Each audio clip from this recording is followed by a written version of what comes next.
So it's so lovely to meet you. I'm very excited. Like I said, I came across your article about, not taking all the advice that was given to you in the Uh, workplace as an ADHD woman. And I just felt like you struck such a fantastic chord. And then I, went down the rabbit hole of that is Denise Brodey and looking at some of your stuff online. I have a journalism background myself. So I just, I love talking to other journalists. And yeah, I just wanted to kind of hear more about your story and some of the amazing things that you've been doing over the years. So I guess my first question is kind of when were you diagnosed with ADHD and what led up to your own diagnosis in adulthood? so I think it's probably like a lot of people. My son was diagnosed, then I was diagnosed. And again, like a lot of people knew, I probably am, my brain thinks differently than other people. And I experience things differently. I seem to be really sensitive. I'm funny, but I'm also um, very much hyper focused. So I could see all the traits in myself. And then when we took my son to be diagnosed by a neuropsych he was 7. I think that's the earliest that you can do it. I was working in New York, and I I had a lot of trouble editing. Like I just could not when stressful things were happening at home and there were 400 of them, that's when my light bulb blew out.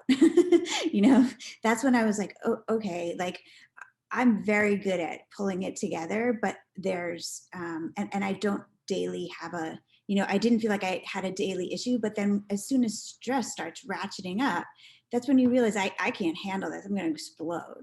And everyone around me realized it too. And so it was not it wasn't a pretty picture at work.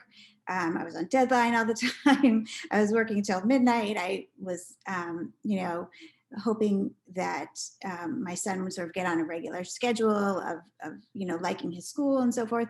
And I also have a daughter who is amazing and somehow flew through all of this. I don't know how, but she, so I had my family, my husband, um, and then my work life, and both honestly were really important to me. So I never really got that sense that, oh, I could just skip work and sort of glide through work, or I could glide through my family. When everything hits you in the face, that's when you're left with, oh my gosh, I'm doing everything terribly. And I think women tend to say, oh, I'm doing everything terribly, right? But this was like, I'm doing something I'm doing really terribly. And it's not going away. Like, you know what I mean? Like, so I think, so I was, my son was 7. I was in my 40s. It was 10 years ago, probably about, yeah, almost exactly 10, 12 years ago. So, um, I mean, it's terrible to say, but I'm grateful that we had the resources to get him diagnosed. I'm grateful that he informed me in many ways of how to cope, which I'm sure he would not be happy to hear. Like, oh, thanks for giving me ADHD so you could understand your own. Um, that's not what I mean. I mean, I think we really worked through. I worked through a lot of um, understanding of how my brain works with him as I tried to understand him. So Yeah, I've interviewed many, many women who came to their diagnosis after one of their children was right. diagnosed. I did not have that experience. I had a therapist who had ADHD who had been gently suggesting I look Mhm. into it over the years, because she saw somebody who had a lot going on, and I was always doing projects, and I, had all these things that I would get excited about, and then the pendulum would swing, and I would go into like crippling depression, and I've heard it described as like piece of shit syndrome, of that, just the sense of like I heard your you say sense that. of right, like your sense of self is so vastly different from how you are presented in this world, and so that was kind of how she first started thinking I had ADHD. And I, of course, was like, well, I'm not hyperactive. I don't know what you're talking about. I'm not a hyperactive little boy. I had such a misconception of what it was at the time. I was like, I think I might be bipolar. which I've found out now since talking to so many women that that's actually not uncommon at all. Feeling like that pendulum swing. But when you were talking about like that sense of overwhelm, it reminded me of when I had my first baby Mm, and I was working in a newsroom. I was working in a newspaper. I loved newspaper journalism for like, almost 20 years. I had been doing this, just like it was the best job. It was just like I loved being on deadline. I loved writing. I loved everything about it. And then all of a sudden I had a baby and like I went back to work at 12 weeks. So I was lucky enough, in this country, quote unquote, right. lucky enough to get to be able to afford to have an additional 6 weeks of unpaid disability leave. And going back to my job and being told, like, okay, if you want to pump, you can use the editor in chief's office because he was the only person who had a closable door. So I was like, or you could use the wheelchair bathroom because that was the only bathroom that was a single stall bathroom where everybody went to take a dump, basically. And I remember feeling like these are my options. Like, really, like this is what is happening here. Like, I have to either ask the editor in chief to leave his office if I want to ever pump, or I can go into this bathroom. And I remember just feeling like, do all women deal with this? Like, is this, it was just one of those visceral moments of like, is this just how it is? Like, this is how all women are treated, and I need to just suck it up, and feeling like what you said just reminded me of that sense of like, how much am I struggling? Like, this seems absurd, and yet these are the options that are given to me. But also the conflict for me at that time, and it seems like it is now for a lot of people in the pandemic, um, is I was always experiencing, being pulled in different directions and trying to manage all kinds of things. And being my husband at the time worked downstairs, so he was, thank God, able to pick up the slack if my babysitter said, "Well, I'm leaving," or he was there. He went to the dentist. He did all these things. So even then, I did have even that support, right? And so she had shorter hours, and it was a really optimal situation. If and yet I was still struggling. Mhm. And Yeah. I think there's a lot of women post pandemic who are thinking, okay, so I handled all of that. You don't know what's normal anymore. What is a normal level of stress, and what are you supposed to be taking on? Am I supposed to be, teaching violin while I watch this event for my company? Like, I don't think so. And that's I continue to say, thank goodness my kids are grown. They're 22 and 24.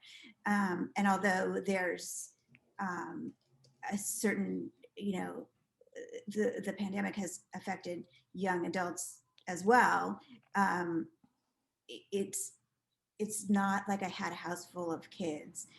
I don't know I honestly don't know how these women did it. And if you are doing it, you may feel like you have a lot of ADHD like symptoms, like you're like that idea that one of the things that used to really get me was I could be on, but when I was off, like I just dropped.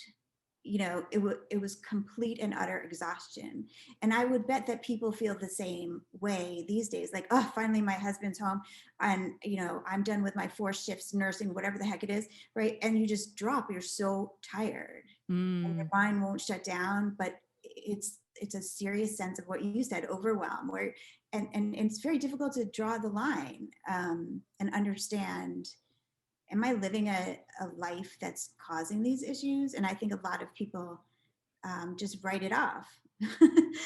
you know, Well, I think as women also, especially with young kids, I mean, we're told it's going to get better. It's going to get, once you start sleeping again, it gets better. Once you start doing, once your kids start talking, it gets better. Like, there's all these sort of milestones that we wait for, putting off our sense of success or comfort in the now, because we think it's going to get better. And then, like I used to joke about the fact that I was still on antidepressants for postpartum medication, and my son was 8, and I was like, I'm not ready to go off them, but it's clearly no, I can't call it postpartum depression anymore. right, Uh, right. and so there's a sense that it's like one mile, one like chapter of difficulty, then melds into the next chapter of life. So what's been fascinating for me, because I am a pandemic diagnosis, I mean, I was absolutely one of those moms who had a house of cards, everything was kind of holding it together, and then all of a sudden I was the teacher, the housekeeper, my kids were home, my husband was home, the house was just like always, there was never any food in the house, like it was just like, it was such, so many things that piled up that, yeah, I just like it had an emotional implosion. How old are your And kids?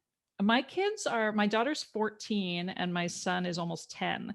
And so they're old enough. Like if I talk to a woman who has a child who's like under the age of 6, I just want to give her a hug because I just Right. like Yeah. remember Like, like I can I just come over and help remember it. you? Yeah. And I'm just like, I feel like my kids are at a really they're at a great age. I always joke how I'm like they're self-sufficient but they're not like self-destructive yet. They're still like in that, they're in that perfect window where it's like I don't have to like lie awake at night worrying about the choices that they're making in life, but they're also old enough that like they can make their own lunch if they need to. So I felt like I've had a lot of freedom, but my problem when with the pandemic was like I have, I'm an entrepreneur, I have a coaching business, and I couldn't do anything because I felt like I was in waiting mode because my kids were on Zoom, and at some point during the day there was going to be a crisis, the internet was going to blip, or there was something was going to happen, somebody was going to need a printer, or like, the fact that I just had to be on all the time was so Mhm. exhausting that I couldn't focus on myself at all. And I remember listening to a This American Life episode about animals and how like animals were sort of have been traumatized by the pandemic by having their people home all the time, and how like they're like, especially dogs, right? Like dogs are on all the time when you're home, and how exhausting it was for them in the beginning. I'm sure, I feel like they probably adjusted at this point, but like they need time away from you so that they can relax and not feel Right. like they're on all the time. And I was like, yes, that's what I feel like. I feel like the dogs, where I'm like, yeah, I wasn't So, doing anything and yet still felt overwhelmed. And right. now in respect, I'm like, oh, of course. Like I was paralyzed. Right. But I also think we like dogs have an automatic shutdown button when it's like, okay, the noise is too loud, this is too loud. I go into a zone. Like people are like, what are you staring at? And I'll be in a restaurant. I'm like, I'm not staring at anything. I'm just like, I just turn the off button. Like I Mm. don't, I'm not functioning right now. I'm not functioning. I just turned off everything in my brain because and it's like you can see a dog just goes to sleep in the middle of like some sort of, soccer match or whatever it is, and you're like, how did they do that? And it's like, I do that, like I've had enough. Thanks. My brain just, I think the reason I started Rebel Talent, which is, um, also entrepreneurial and is very difficult to say like what stage am I at now and so forth. I write a lot. I write for Forbes. I write marketing copy for pretty much anyone who will ask me to do it because it's just easy. It's a no-brainer for me, and that's how I make a lot of my living. Um, but I also started Rebel because I felt 2 years ago, I started it because I felt like people with ADHD and other neurodiverse, diagnoses never really interacted with the people who were hiring them or who were managing them. And it's this huge gap. Like how are we supposed to understand each other? And how are we supposed to find mentors if everybody's very quiet about the fact that, I'm a success, but I don't tell anyone. And there's a statistic, I can't remember what it is, but it's not specifically about neurodiversity, but it's about disability in general that came out of EY. Um, and it was a couple of years ago, and it said 2% of people in leadership positions tell their fellow colleagues that they have a disability. 2%. Okay, so think of that. Probably 50% of the world right now has some sort of issue, either a chronic pain, migraine headaches, uh, you know, back pain, dyslexia, depression, whatever it is, right? And so, but nobody's talking about it. Well, if you want to be talented and move ahead, and you want to be yourself in the office, then you have to be a bit of a rebel in a good way to say, I'm going to have to let some of this out of the bag. I'm not saying everyone should disclose their disability. I do not think that's the right thing to do for some people. But if the timing is right and the boss situation is right, and or even if it's not, I think there's a way to reveal, I'm not going to, I'm rebelling against this tradition that we all work on Friday nights until 10. I can't do that, and I think of it sort of like, religion. Like, this is what I do. I practice this rebel talent religion in which, my inner being says, I'm sorry, this is the line where I rebel, where I can't actually do this. I can't learn 3 new billing systems. I can't, whatever it is, right? I can't be in an office or, with people who are doing construction all around me because they're changing the office for the pandemic. I just can't do it without headphones. It's that kind of thing that really never gets to the boss. It never gets to leadership. It never gets to HR. So when you think about the hiring of neurodiverse people, and then you think about your life as a neurodiverse person, it's apples and oranges. Nobody ever asks you, well, how would you feel? And you don't tell them, right? So there's, for me, this is a watershed moment. This is a tipping point where people are actually talking about mental health. I don't know that they feel comfortable about it. I think there's a bajillion studies showing we're all stressed, but not a bajillion studies showing what we're supposed to do about it. Mhm. So I think it takes a rebel to say, look, I don't want to lose out. I know I'm talented. I know I'm good at what I do, but the situation you're putting me in, or I'm putting myself in, is basically sucking up half my energy. Mm.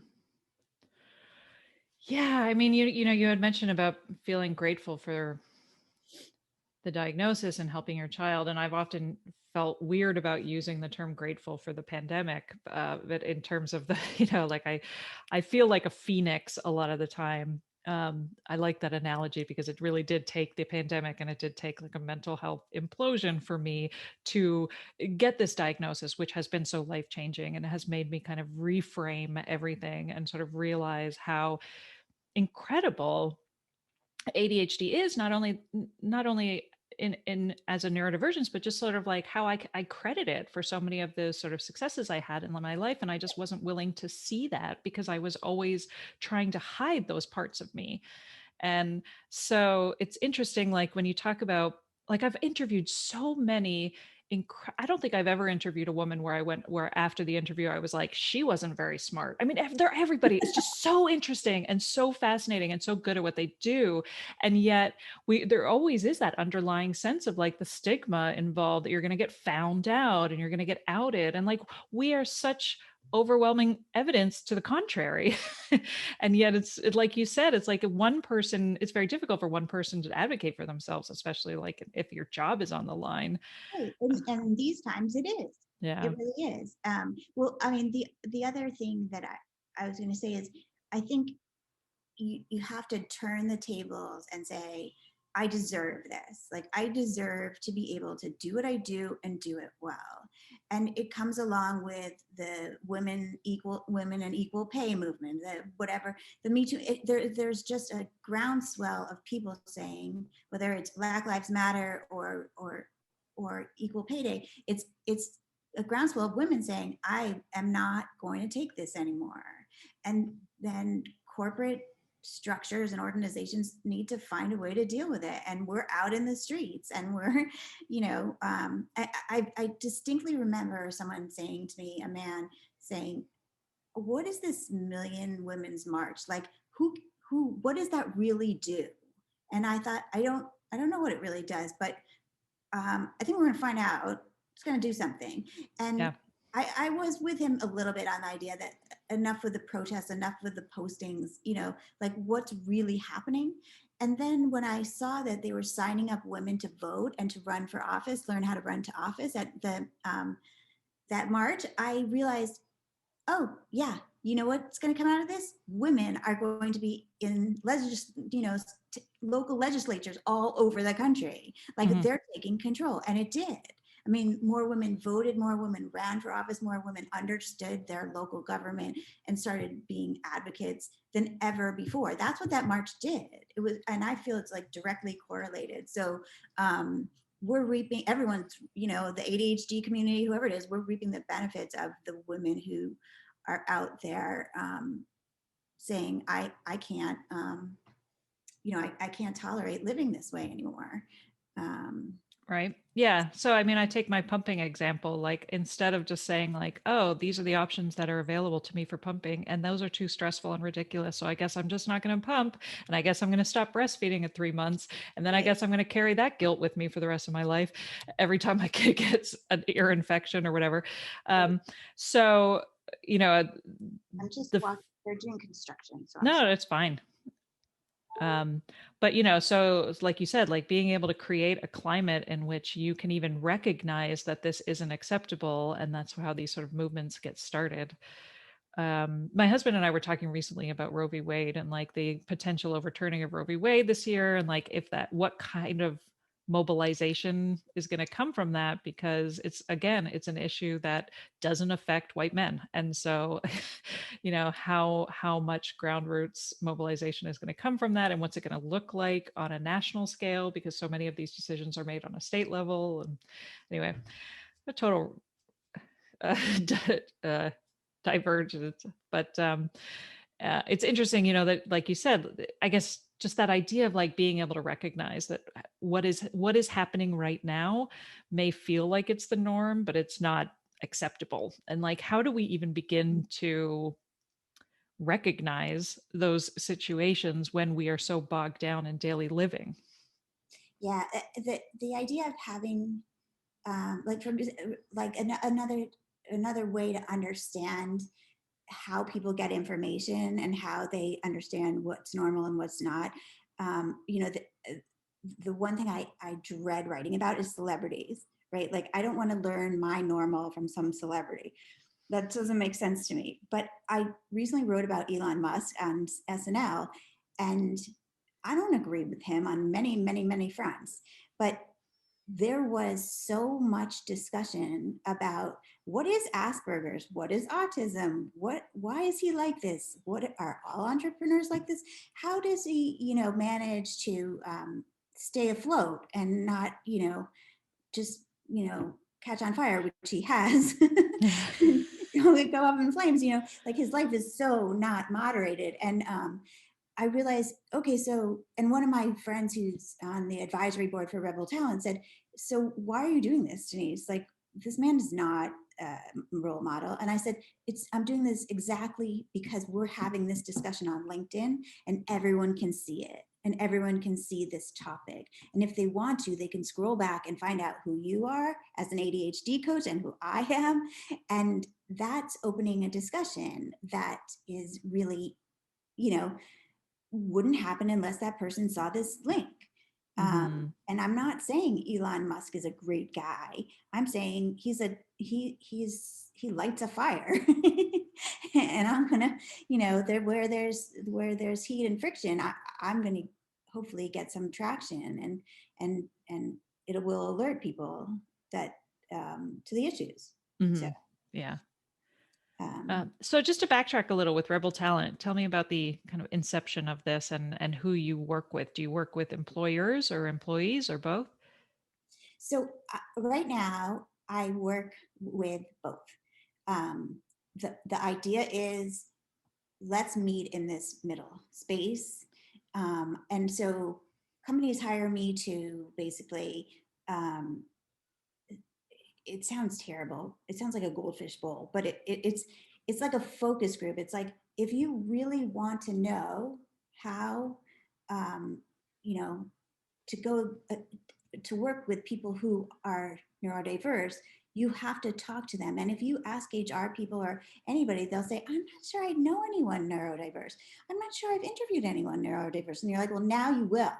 and it could be they're the people that are in the groups. So it's sort of equal number of HR leadership, whoever wants to be in it.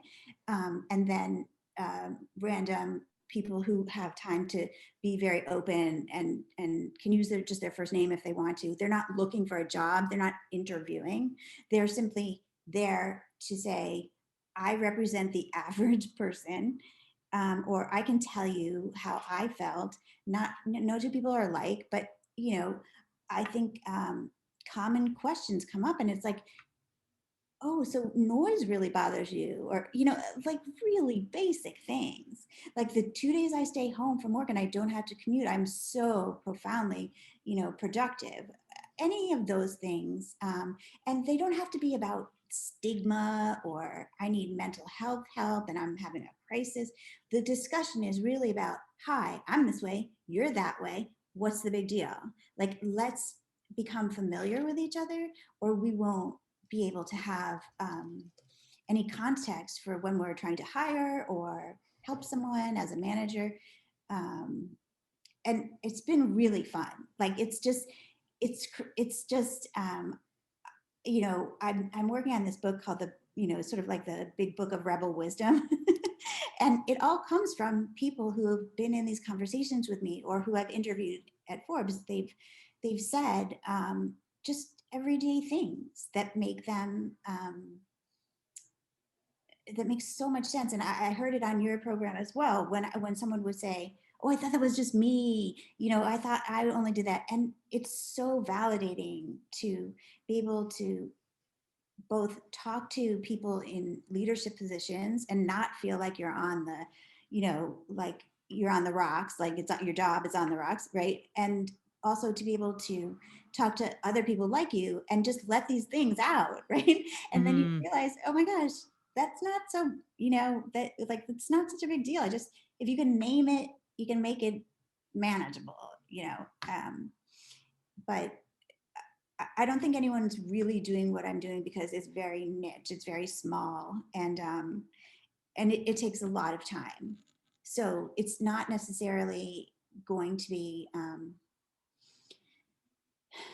you know, anti-bias at scale, right? Like it's Mhm. just that's not where I'm going. But I do think it's in a company, let's say of 400, 500, or a team of 100 or 50, it's really uh, it breaks open this new conversation, and even if nothing gets solved that day, people become human to each other, and that's what's missing right now. If you're a label, I have ADHD, she has ADHD, should we interview or no?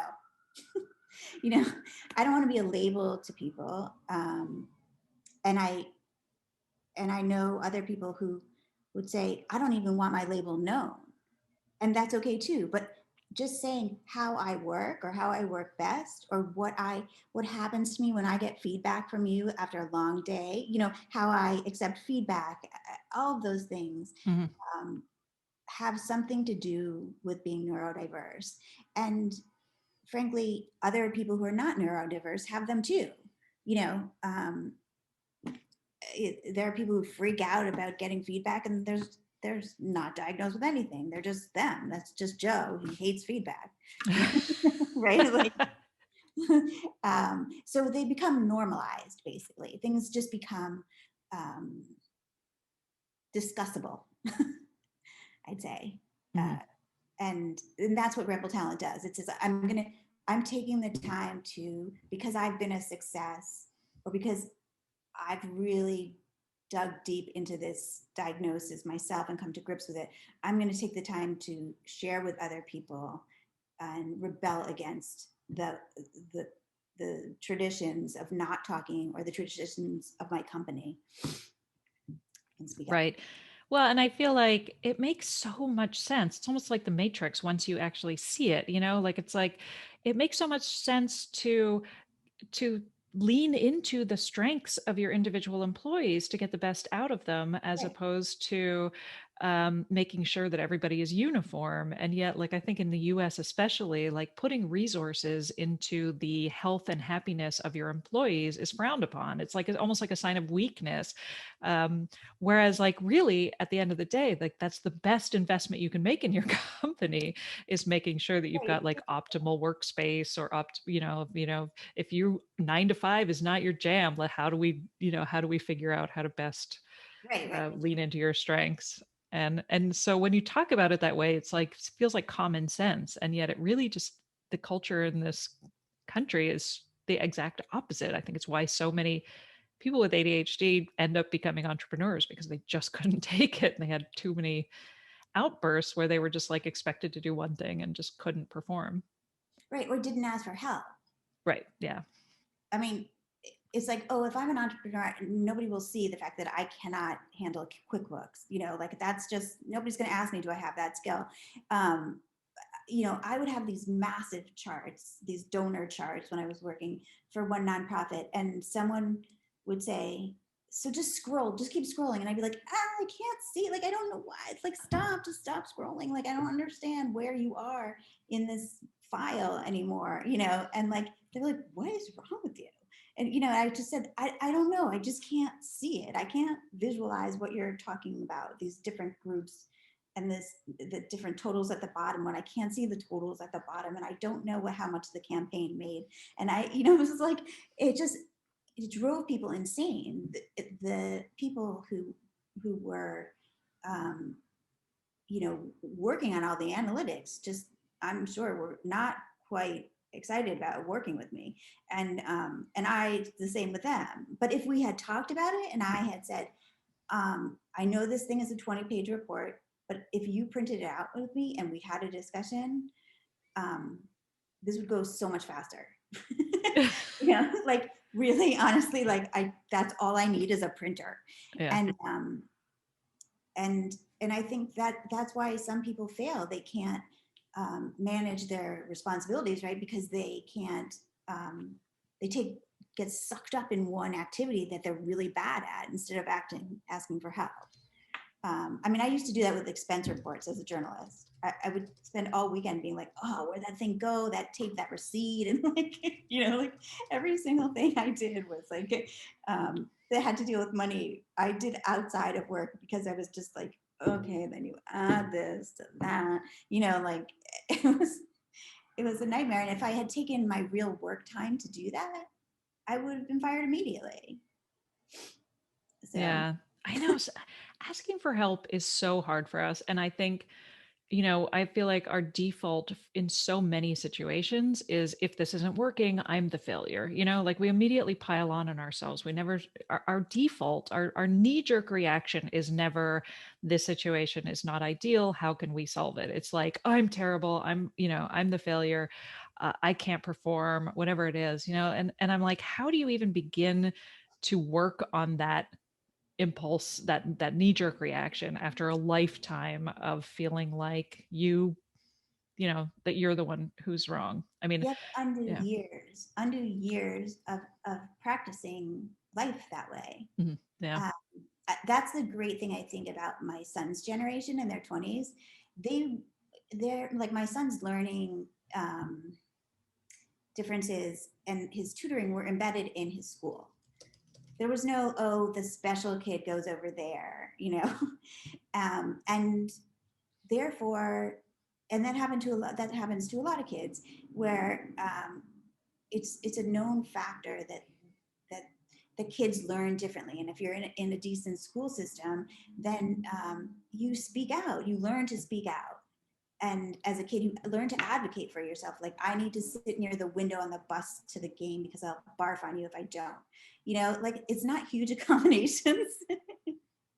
It's just open the window, or seat me away from the pencil sharpener, or can we not like have study hall outside the gym because it echoes so much. Those are all not expensive accommodations. And once you're, as my kid has, once you're used to speaking up for yourself, you don't really care. Like, if a professor doesn't understand, you're like, oh, how can I help you understand? Because at this point, I know what I need. and maybe you just don't know, you don't get it, you know? Mhm. And I love seeing that. I love seeing them talk about it. I know.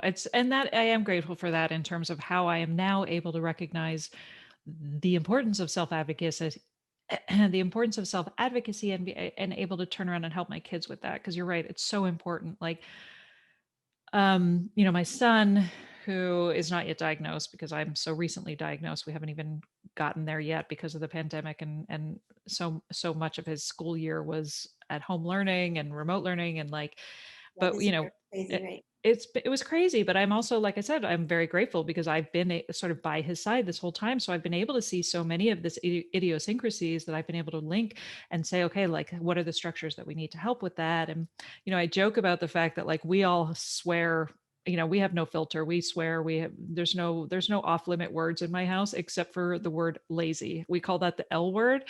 You're Oh, not that's allowed to call awesome. I love yourself lazy, right? Because he will do that, where I'm like, why didn't you do this thing? And he's like, I don't know, I'm lazy. And I'm like, you're not lazy. You just spent 6 hours in Minecraft. You are the opposite of lazy, but right, I'm like, right, you are not allowed to use that word. You have to figure out, okay, maybe you didn't do the thing, but there's always a reason why you didn't do the thing. Usually it's because it's boring and it's terrible and you need to figure out a way to motivate yourself. right. But see, the thing that's so great, just to go back to that, is you seeing him doing these things, right? You're like, if you see a pattern long enough, I mean, and some of them can reflect on you or reflect on them. I mean, I can tell some really funny stories about terrible patterns I, had. But just talking about those patterns or having the luxury of seeing that and understanding it because you are who you are, that's exactly what people in business do not have. And that's why tying the thing together is so much of, just sort of unbundling, all these fraught feelings. It's not about do you know how to do QuickBooks? It's like, could we have someone help you teach you QuickBooks or use the new Razor's Edge system or whatever it is, using printed out materials? Like, I would have been much better off. Instead, I just went bananas, like trying to understand what people in other departments were talking about when they talk about finances. Right. Or that it's not a reflection of your intelligence if you can't figure out QuickBooks on Right. your own, Like, I think we also have this sense of, like, if we need help, it's somehow a reflection of our incompetence or or our lack of intellect. Whereas, like, asking for help is like, that's one thing I think we really could But give to our sometimes it is children, is just like normalizing the need for help, and like that you shouldn't be at your wits end before you even ask for help. right, exactly, exactly. Like Yeah. they are incompetences. I can't do a lot of Photoshop. Like I'm sorry, I haven't learned that. I am not competent at Photoshop, but I know someone who is. So if I give it to that person, I do. I mean, as a kid, always, I had a barter system of activities. Like I'm really bad. Like someone would tell me to rake the leaves, and like I'd rake them like, and they'd all or mow the lawn or whatever, or shovel actually was another one. Shovel, and I'd shovel not in a straight line, and I'd be like, here's the deal. I'm gonna make all the hot cocos and all this stuff and do all this stuff, right? Like and put all the wet clothes in the dryer if you do the shoveling, because I can't have my dad come out and look at this like bizarro, maze that I made on the driveway, right? Like it was always like this and that. You Yeah. do this, I'll do that. Even to the point of if you sing louder, then the teacher won't tell me to stop singing because I have such a bad voice. Like, you know, there's numerous ways you can think about it, and it's for me, it's a bartering skills is a way of life. Mhm. I'll help you organize things while I'm hyper focused, and you can paint the walls. I can't paint, I'll give up after 20 minutes. I'm like, this is so boring. And I'll live with a half painted wall. Um, so and I know that that's not a competency of mine. Mhm. It's like Yeah. I literally just moved and someone said, "Who's painting?" And I'm like, "It's not me." Isn't there's too much? It's actually me. I said I ordered this little can of chalk paint, and I said I actually am just painting the windowsills because they're so gross, And a friend of mine said, that is a great job for you. Like here I am, like just these little parts in this little can with this little brush, and it was so satisfying. And but again, back to like, what are you not competent at? What drives you mad? My son used to come home from school at 3 o'clock, and he would always find a ride home because I'd forget him, right? Like he used to be like 14, and I'd be like, oh yeah, oh sorry.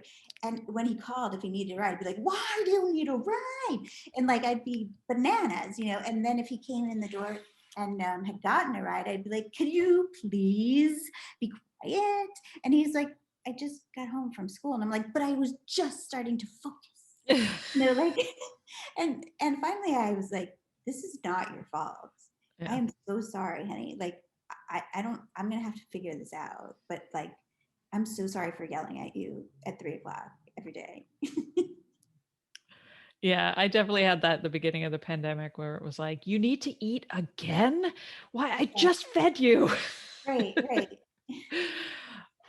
And you're right. And I don't think I was very sensitive to the fact that for me, it was sort of, I was joking about the absurdity of the fact that I even thought that, but I'm not sure that nuance comes across to a 9-year-old who's hungry, who's like, I'm sorry, I'm taking up space. Like, I really feel Well, like I need to apologize for those things.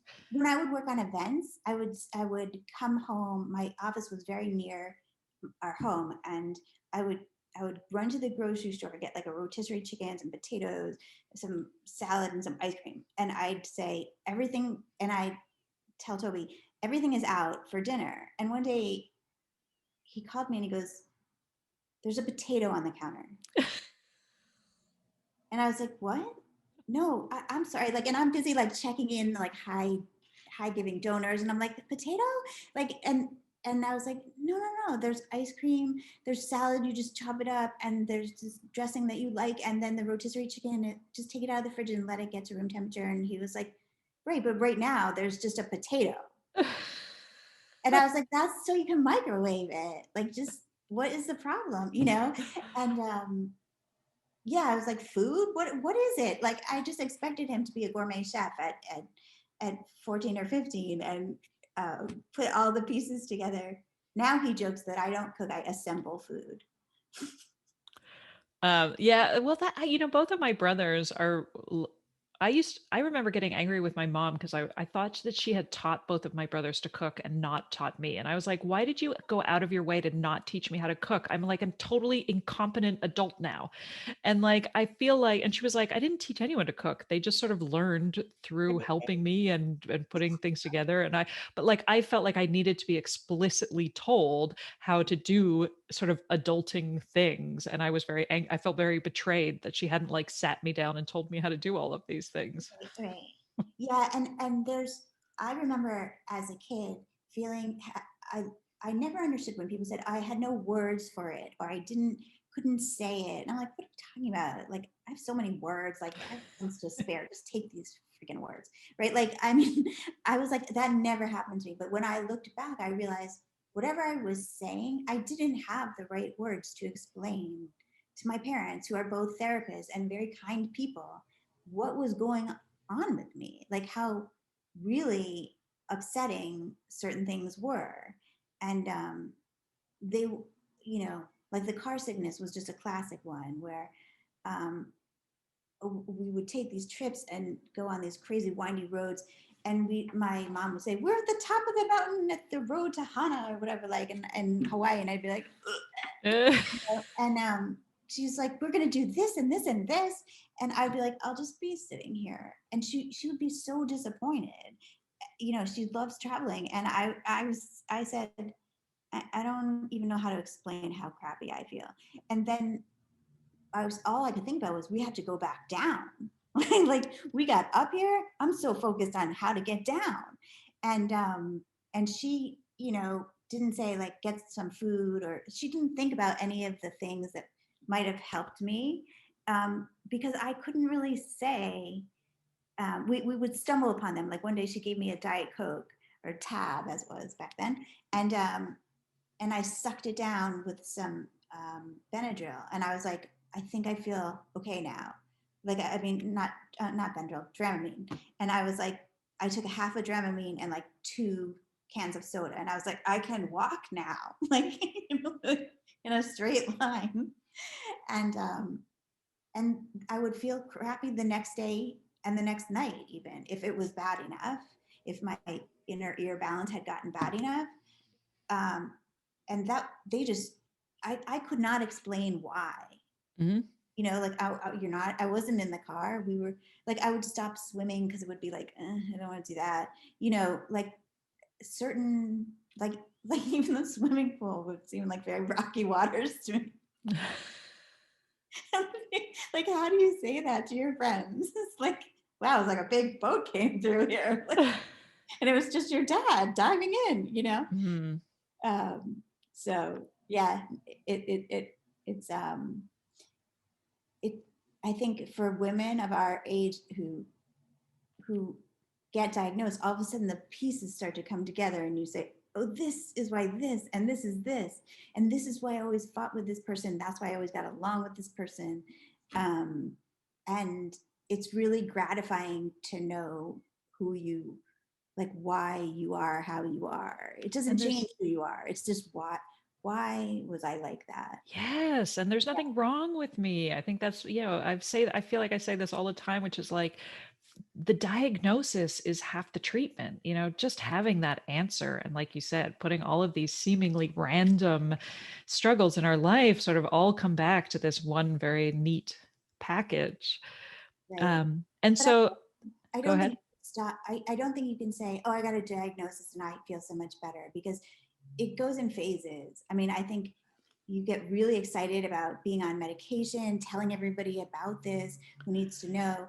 And then you can get really depressed when, like, I've gotten really depressed when things don't come together. Right. And I thought, oh, that was supposed to be the answer.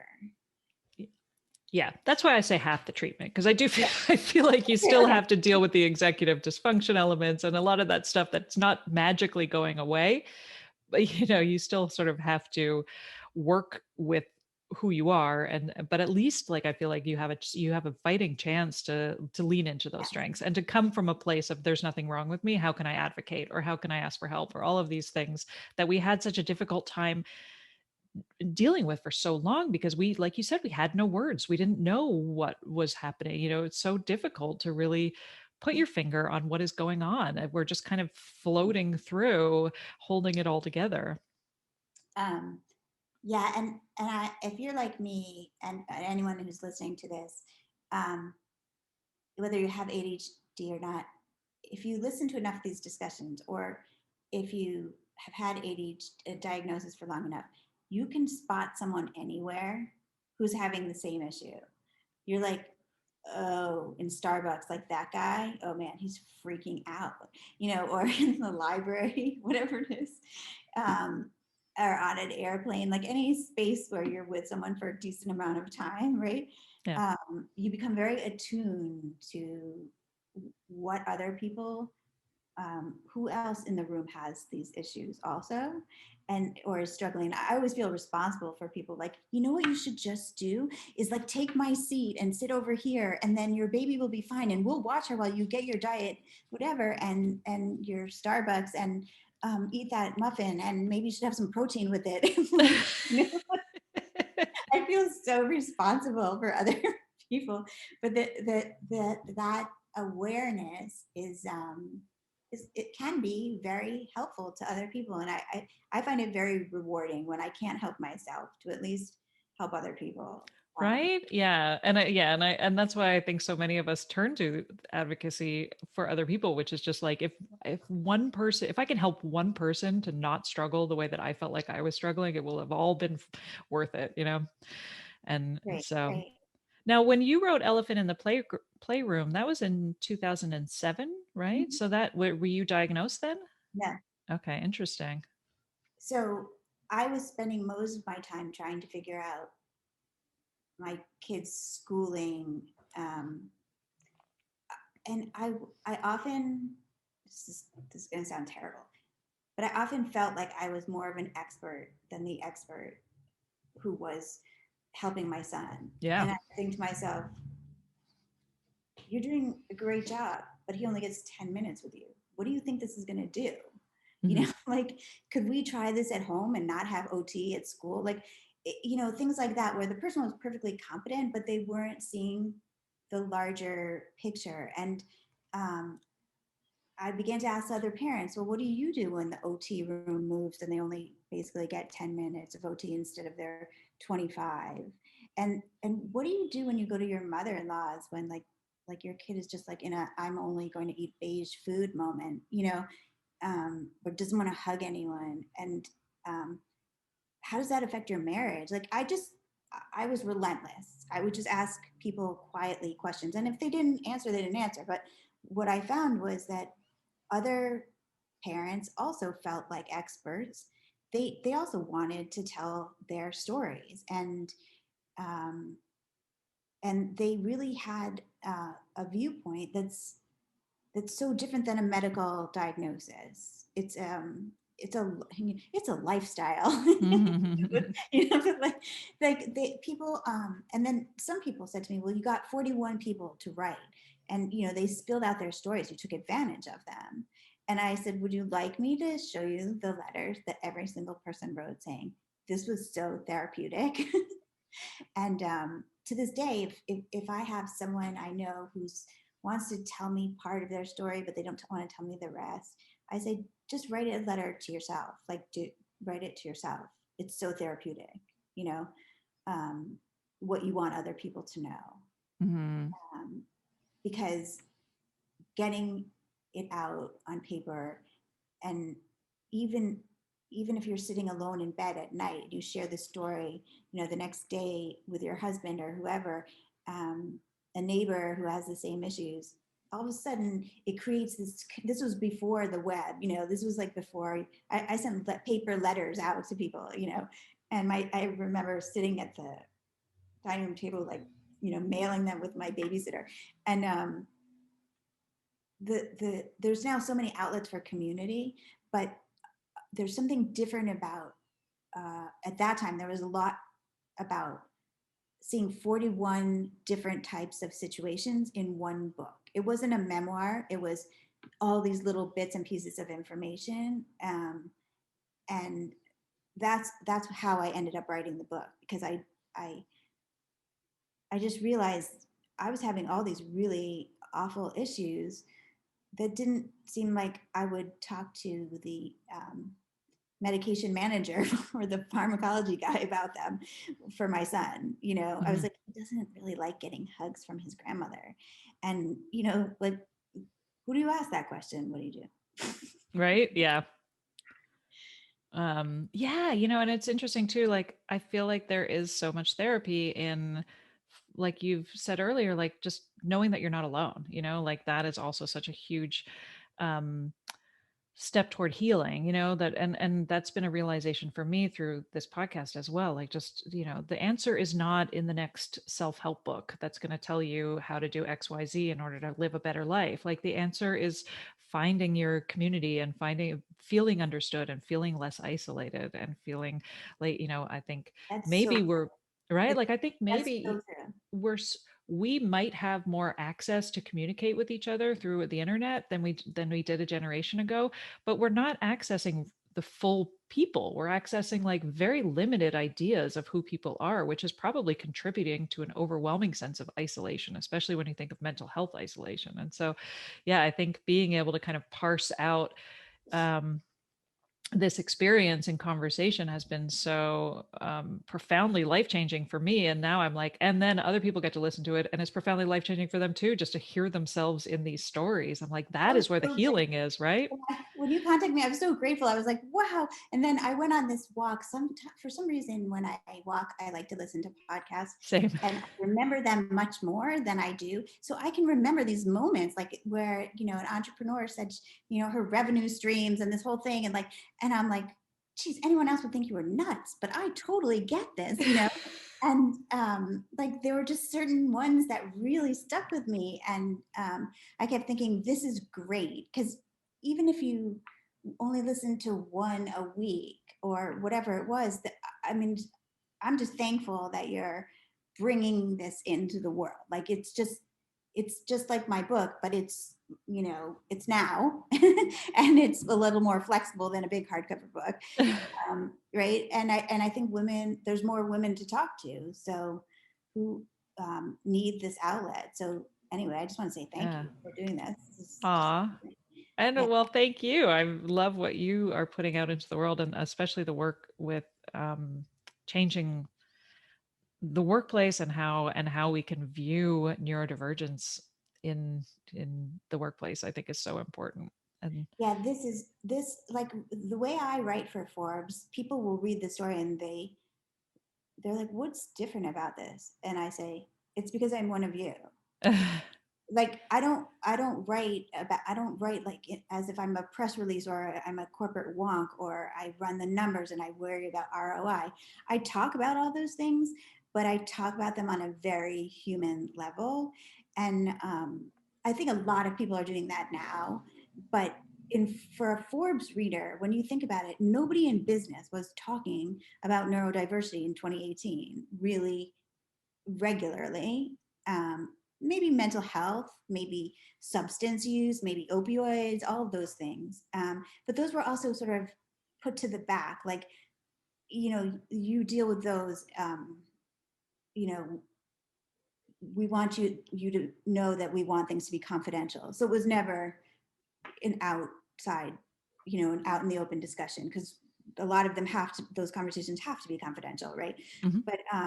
But knowing where to easily park your car is not a confidential conversation. Like, I'm really bad at driving, really bad at parking. Could someone, tell me, like, what are the spots that are the best? Like, how have you been doing this? And that's not a confidential conversation. And I'll use an anecdote like that in a piece, and people will totally get it, um, because they see how everyday it is. Oh yeah. It's Oh, business, but it's every day.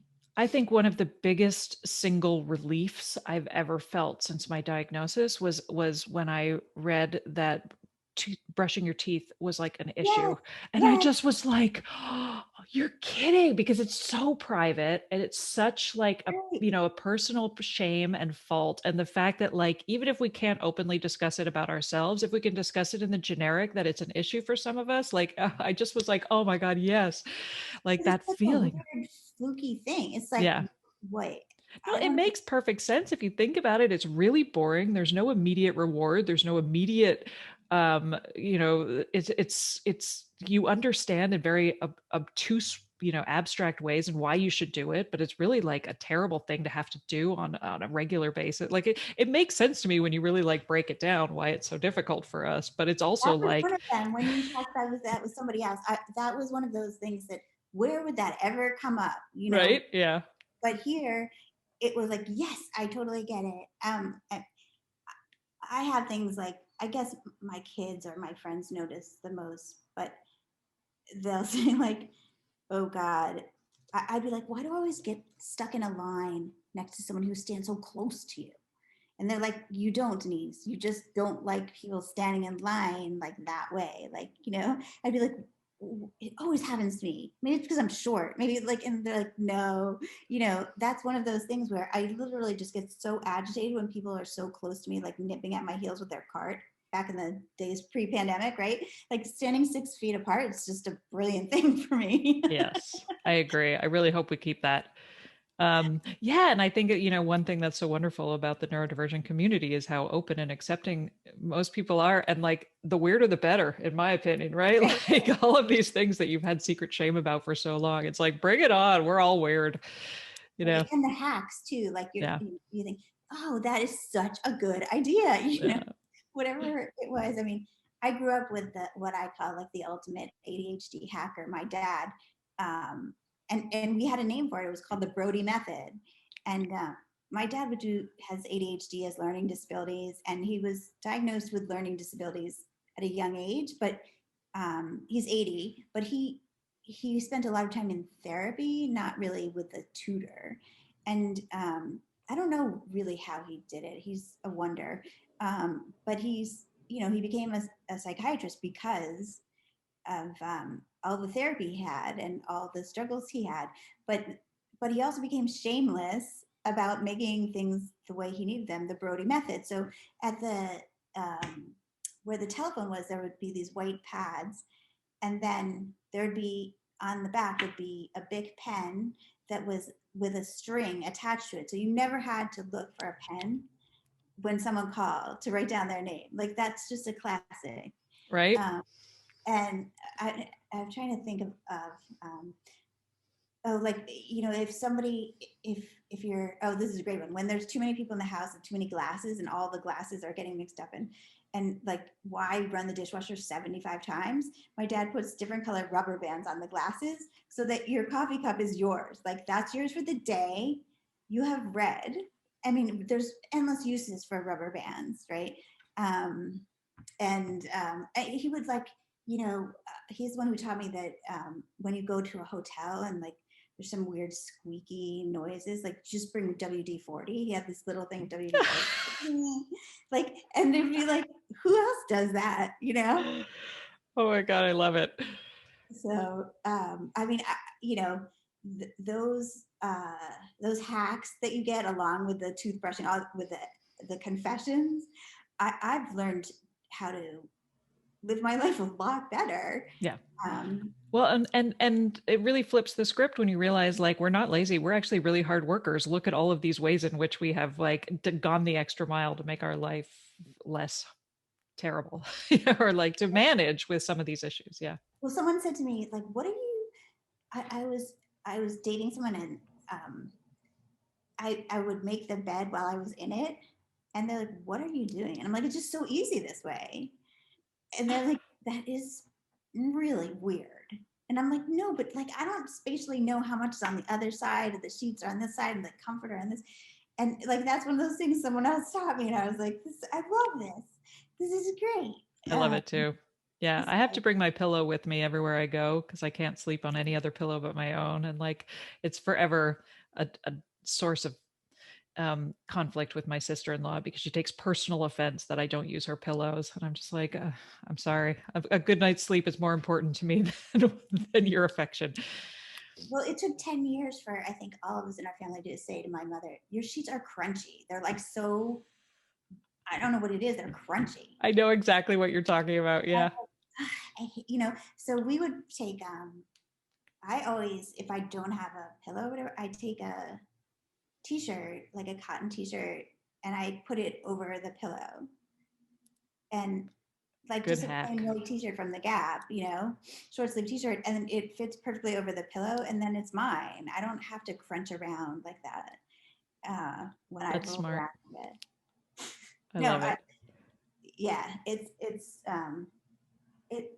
The other thing that I wanted to mention was that um, a lot of my points of difference, which I think other people I would love to see, and I know they will and do privately, is that you have to have a sense of humor.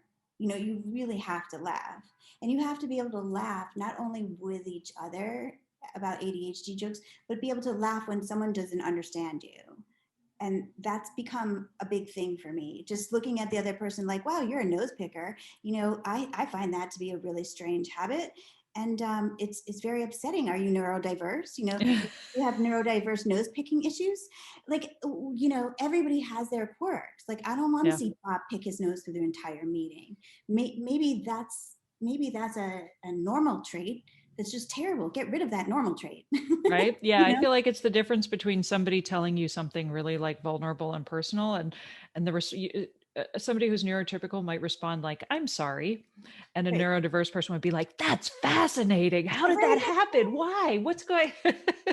Ask me how that came about. Ask Right. me, but I literally would also put my hand over the side of my face if someone was doing something so annoying in a meeting. It was like I became like a horse. Like I saw a horse in Central Park once, with those things with Yeah. blinders, and I was like, that's it. That's what I need. I need to be boxed like this. So I would just, and people were like, are you okay? And I'm like, yeah, yeah. I'm just like, this is how I think. Oh, I know. Like, Well, even I remember one of my earlier yeah. interviews, yeah, with Tamika Allen, who's an entrepreneur now. an entrepreneur now, but when she was working in HR, like her office was right by the water cooler. And so Mm. everybody would gather there and talk outside of her office, and she couldn't concentrate. So she would shut the door to her office, and her boss like complained that she was being antisocial and that she was coming across as being hostile. And she was just like, what are you talking about? I have to be like, I need quiet. Is that so absurd? I just would put a note. I said, I have a note on my door that says knock if you need me. That's nice. And someone would say, well, but we don't want to knock. And I'm like, then that's your problem. Like, I don't understand. Like, I'm writing it in big letters, knock for anything you need. Yeah. You know, like what don't you understand about that? And that's the idea of normalizing yourself, you know, switching the terms around. And someone will say, well, we always did it that way. And I'm like, really? Because I've always done this my way. And that's a really obnoxious way to start an argument. Like, but so you have to find like the little, you know, nuances where you can point out to people, is it really that hard? Or could I'm bothering you? You know, anything to just sort of make your accommodation accommodate them as well. Right. Yeah. I feel like I could talk your face off for hours. So thank you so much for joining me. And it's been such a lovely conversation. How can people find you online? So the Rebel Talent site, the best thing to do there is to sign up. There's like a couple places where it says sign up, get news, advice, insider stuff. And I don't send out a lot of stuff because I have ADHD. Like I don't get it all the time. So, you know, like I'm not going to overflow your inbox. And the site for Rebel Talent is elephants with an S dash everywhere.com. If you don't do it correctly and you put a period, you'll come up with some really cool group singing some rock band that I don't know. And I think they're very lovely. But you can also find me at Talent Rebel on Instagram, and on Twitter, I'm at D Brodey. So you can find all of my Forbes pieces if you just literally put in my name, Brodey, comma Forbes. But I think you have the link to like the the author page. Yeah, I'll put all of these links in the show notes so people don't accidentally end up at a banned website. So yeah, you could go to the I show checked notes. on elephants everywhere, and I was like, okay, you guys are cool. Like that's good. You know, there's nothing gross about that. It's like because you can really send people far and wide. But I'm writing, you know, the second part of Elephant in the Playroom is Elephant in the Office. So Oh, awesome. yeah, so that's why it's elephants everywhere. Oh, I'm so excited. And when is that? What's the timeline for that? I decided to take it and publish it as Kindle singles Oh, cool. Okay. because And is that coming out soon, or did it already come out, or? so I'm right now I'm in the stage where I'm working with this guy who's just basically saying, you know, reorganizing like this chunk should go here, it goes here, it goes here, so that I'm not just putting one thing out because I can't wait to put it out and then realizing, oh, I should have put this out first. And he's great. So he's been, you know, there'll probably just be, I'd say 5 different chapters on things that, you know, how to be 100% yourself at work is one of them, right? They're really down to earth topics. They're not sciencey, although I do know a lot of science. And they'll, for the first month or so that they're out, they'll be free, and then I'll charge for them. Also, people can send me a note always. I don't do coaching, but I know a lot of coaches. And being in the groups that I do with HR and leaders is so fun. I mean, it's hilarious. It's just because, and I do them sort of not on a schedule. I do it on the client's schedule because most clients don't trust that it's going to do anything. And so I put it out there for a pretty low price, and I say, try it, stick your toe in the water. What's it could happen. So I always need people for that too. Awesome. Yeah. Well, it's fantastic. I'm so glad I stumbled upon all the amazing work you're doing. So thank you so much. Great. It's great. Thank you so much. And it's huge gratitude to like for you for pulling this all together because it's I know it's more work than most people think. It is, you know, I mean, I absolutely love it. And like I said, I feel like I'm unintentionally getting my PhD in ADHD through these conversations. And I'm like, that's just how I learned. You know, I was terrible in university, but this is this is me getting my PhD, right? Awesome. Well, thanks again, Denise.